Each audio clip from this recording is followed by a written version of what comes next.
Drake has been in the news for weeks now, as has Kendrick Lamar, as has J. Cole and others. But unfortunately, this is not good news. A shooting outside of Drake's Toronto mansion leaves his bodyguard in the hospital, seriously injured.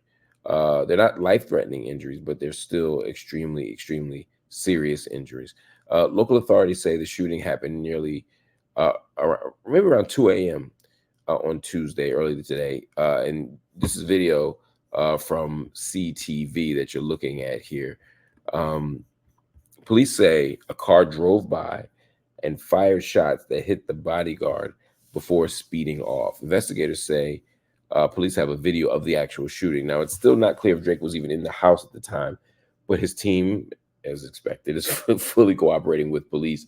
The shooting happens at the height of course, this tension, this rap beef with Kendrick Lamar. And so there was people who were speculating on whether the beef and the shooting are connected. So I want to say a couple of things about this. First,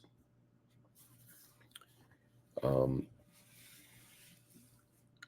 don't think we should jump to conclusions and assume that Kendrick Lamar is connected to this. I am inclined to believe that he's not.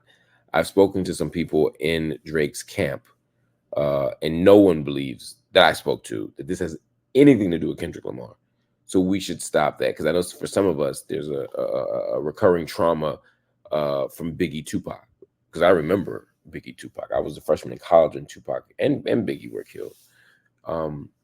And so that's been in the back of my mind. It's been a fear of mine. That's been something that I've been scared about, is that, this will turn violent. I never thought that Drake and Kendrick would come to blows or shoot each other, but I always worry about people's crews. I always worry about how people respond to things. I also worry about how crazed fans become, where they go, oh, Drake's my guy, I love Drake, or Kendrick's my guy, I love Kendrick. And so they end up rioting for the person who they love, even if they never met him before, on some Stan stuff, and maybe harming somebody irreparably.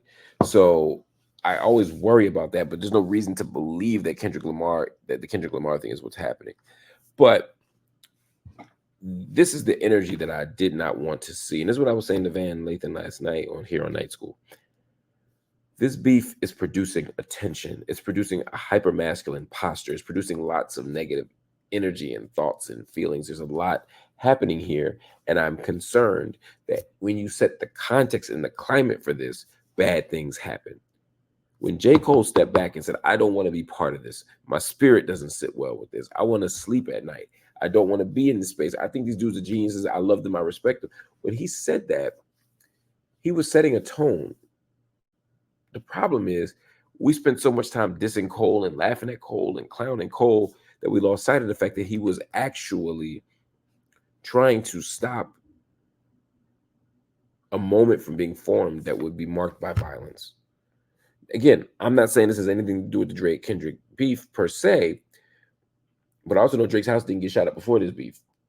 I'm not blaming Kendrick Lamar for it. Again, I'm saying that when two people are doing this, when they're just going at it, fighting and battling and beefing, and it's not just about your lyrical ability, but you start talking about people's kids, people's mamas, people's girlfriends, you start talking reckless on a record or in an interview, it creates a space where people might actually not feel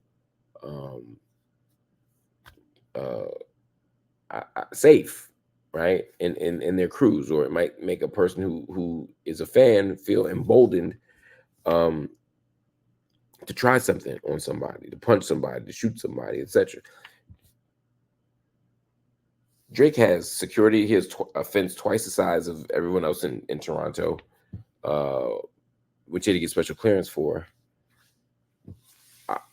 He's done the best he can to insulate himself, but if somebody's willing to drop by and shoot the bodyguard, that's crazy. Now, it's possible the bodyguard had his own beef. I don't know anything about why people got shot, but what I know is this moment has created a different level of tension and contradiction around it that we got to think about.